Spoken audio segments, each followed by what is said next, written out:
បាទជំរាបសួរពុកម៉ែបងប្អូនទាំងអស់គ្នាដែលពេញនិយមលេងឆ្នោតវៀតណាមនិងតាមដានតម្រុយឆ្នោតប្រចាំថ្ងៃជាមួយនឹង admin សម្រាប់ថ្ងៃនេះគឺ admin បានរៀបចំតម្រុយទុកចែកជូនពុកម៉ែបងប្អូនដោយសពមួយដងអញ្ចឹងតម្រុយសម្រាប់ថ្ងៃទី16ខែ6ឆ្នាំ2026 admin ក៏បានរៀបចំតម្រុយទុកចែកជូនពុកម៉ែបងប្អូនយកទៅធ្វើការផ្សងសំណាងទាំងអស់គ្នាដោយសពមួយដងដែរ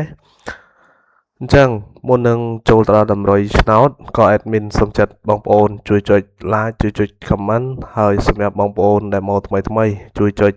សញ្ញាកណ្ដឹងឲ្យ admin ម្នាក់មួយផងហ្នឹងហើយសម្រាប់ channel នេះគឺ admin ចែករំលែកទៅលើតម្រុយឆ្នោតល្អៗភាគរយនៃការចេញហ្នឹងក៏វាខ្ពស់ដែរអញ្ចឹងបងប្អូនដែលចង់ទទួលបានវីដេអូតម្រុយឆ្នោតពិសេសមុនគេរាល់ថ្ងៃក៏ដូចជាបងប្អូនដែលតែងតែចង់ផ្សងសំណាងបងប្អូនអាច subscribe ហើយកុំភ្លេចបើករូបកំដឹងណាបាទអញ្ចឹងនិយាយទៅវាក៏ដូចជាការលើកទឹកចិត្តមកដល់ admin ដែរដែល admin តែងតែស្វែងរកតម្រុយល្អៗមកចែកជូនពុកម៉ែបងប្អូនជាបន្តបន្ទាប់បាទតោះឥឡូវកុំឲ្យខាតពេលវេលារងចាំយូរយើងចូលមកកាន់តម្រុយឆ្នោតរបស់យើងតែម្ដងបាទ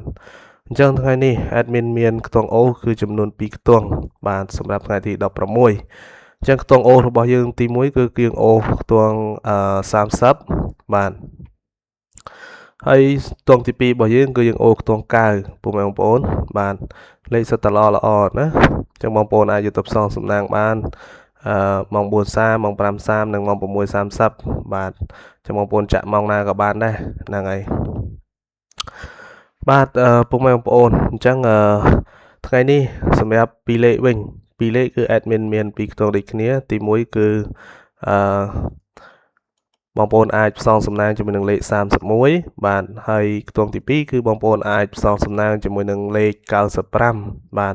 បងប្អូនអាចយកទៅផ្សងសំណាងបានបាទបងប្អូនហើយសម្រាប់3លេខគុណរបស់យើង3លេខគុណគឺ admin មាន2ខ្ទង់ដដែលអញ្ចឹងថ្ងៃនេះគឺខ្ទង់ទី1គឺយើងមានលេខ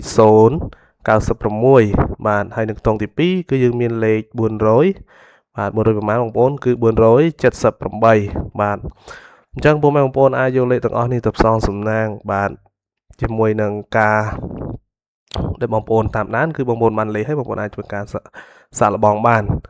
បាទជាចុងក្រោយ admin ក៏សូមជូនពរទៅដល់ពុកម៉ែបងប្អូនទាំងអស់គ្នាដែលបានយកតម្រុយរបស់ admin ទៅចាក់ផ្សងសំណាង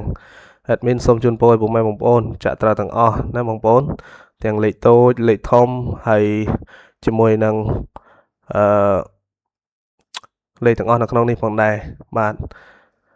អញ្ចឹងជាចុងក្រោយតម្រុយឆ្នោតរបស់ admin ក៏បានឈានមកដល់ទីបញ្ចប់ហើយ admin ក៏សូមជម្រាបលាពុកម៉ែបងប្អូនតែប៉ុណ្ណេះហើយជួបគ្នាបន្តនៅថ្ងៃស្អែកទៀតអរគុណច្រើន